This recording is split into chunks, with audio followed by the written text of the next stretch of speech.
Hello everyone, সানফি এখন প্রচণ্ড পরিমাণে ভাইরাল একটা প্রোডাক্ট। মানে সবার একবার হলেও যারা প্রচণ্ড পরিমাণে ইন্টারনেট ঘাটো বা যারা নাও ঘাটো তারাও সানফির বিষয়ে জানো যে সানফি এখন প্রচণ্ড পরিমাণে ভাইরাল চলছে, ট্রেন্ডিংয়ে একটা প্রোডাক্ট চলছে যেটা নাকি ক্লেম করছে যে ট্যান রিমুভ করে দিতে পারবে ওদের জেলটার জন্য। ট্যান রিমুভ মানে ইজিলি হয়ে যায়, একদিনের মধ্যে অনেকটা ক্লিন হয়ে যায় এরকম কিছু। তো আমরা যেহেতু রিসেন্টলি অনেক জায়গাতে ঘুরে আসলাম, সমুদ্রে গেছিলাম, পাহাড়ে গেছিলাম, তো তাই জন্য আমিও অর্ডার দিয়েছিলাম যে ট্যান রিমুভ সত্যি হয় কিনা দেখার জন্য, বা যেহেতু প্রচণ্ড ভাইরাল তার জন্য।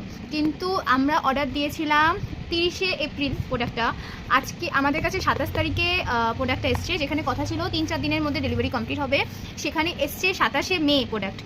30শে এপ্রিল প্রোডাক্ট আমরা অর্ডার দিয়েছি 69999-এ, আর আমাদের কাছে প্রোডাক্ট এসছে 27শে মে, মানে একটা মাস অলমোস্ট। তো এবার দেখি আনবক্সিং করে যে জিনিসগুলো কেমন।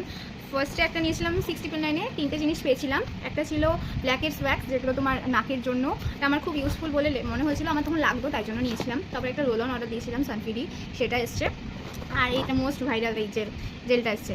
এবার চলো খুলে দেখি কেমন এসছে। ফার্স্ট তো ওরা কোনোভাবে, আমি প্রচণ্ড পরিমাণে মেল করেছি ওদেরকে, মেল করেছি, আমরা যে কাস্টমার এক্সিকিউটিভ রয়েছে তার সাথে কথা বলেছি, তারা বলছে ফোন করবে, বাট ফোন করেনি।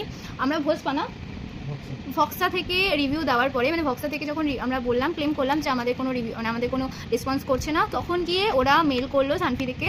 তারপরে এসে প্রোডাক্ট এসছে। আমি ইনস্টাগ্রামে, ওদের যে ইনস্টাগ্রাম রয়েছে ইনস্টাগ্রামে, তারপরে ওদের যে ওয়েবসাইট সেখান থেকে যেহেতু আমি অর্ডার দিয়েছিলাম, সেখানে গিয়ে বারবার মেল করেছি, বারবার ওদের সাথে কথা বলছি, কিন্তু ওরা কথা কিছুতেই বলছিল না। তো সেটা একটা বড় জিনিস যে ওরা কোনোভাবে রেসপন্স করছিল না। আমি তো লাকি যে আমি 1 মাসে পেয়ে গেছি, অনেকে 1-2 মাস হয়ে গেছে তাও এখনো প্রোডাক্ট পাইনি, সবার যে আমি ইনস্টাগ্রামে রিভিউ দেখলাম। তো খুলে দেখি জিনিসটা আদৌ ভালো কিনা। প্রথমে এটা আমি ব্ল্যাকেটসটা খুলি। দেখো জাস্ট এরকম একটা টিউব দিয়েছে, যার মধ্যে কিচ্ছু লেখা নেই, নাথিং, কিচ্ছু লেখা নেই, এরকম একটা টিউব। তার সাথে জাস্ট কী করেছি ভাই, কেন কিনেছি, মানে এখন আমি ভাবছি যে 700 টাকা আমি চুনা লাগিয়ে দিয়েছি, কারণ কিচ্ছু নেই। জাস্ট কয়েকটা পেপার দিয়েছে, কাগজের মতন বা টিস্যুর মতন পেপার, তার সাথে একটা ক্রিম, যেই ক্রিমে কোনো ওদের ব্যান্ডিং নেই, কিচ্ছু নেই, এরকম একটা ক্রিম দিয়েছে।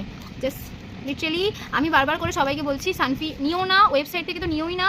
আমি এটা রিটার্নটা ইউজ করে তোমাদেরকে রিভিউ দেবো, বা রিটার্নের আলাদা ভিডিও আসছে, আমি দেবো যে আদৌ ওটা কাজ করে কিনা। কিন্তু আমি বলবো সানফির ওয়েবসাইট থেকে প্লিজ কেউ পারচেস করো না।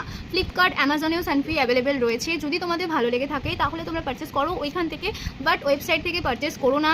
কতদিনে তোমরা পাবে ওয়েবসাইটের প্রোডাক্ট, কতদিনে তোমাদের কাছে আসবে, সেটা কিন্তু কোনো গ্যারান্টি নেই, কারণ ওরা নিজেরাই ডিলে করে, প্রচণ্ড ডিলে করে, ওরা প্রোডাক্ট দিতে পারে না। ওদের টার্গেটই আমার মনে হয়েছে শুধুমাত্র কাস্টমারকে, মানে প্রিপেড করে নেওয়া, কাস্টমারের থেকে টাকা নিয়ে নেওয়া, কিন্তু কাস্টমারকে কোনো রেসপন্স করার নয়। তো আমার এটা মনে হয়েছে বলেই আমি বললাম ওয়েবসাইটটা অ্যাভয়েড করো সানফির। তোমরা অ্যামাজন, ফ্লিপকার্ট, নাইকা সবগুলোতেই মনে হয় অ্যাভেলেবেল রয়েছে, সেটা করো, কারণ আমি ওয়েবসাইট থেকে করে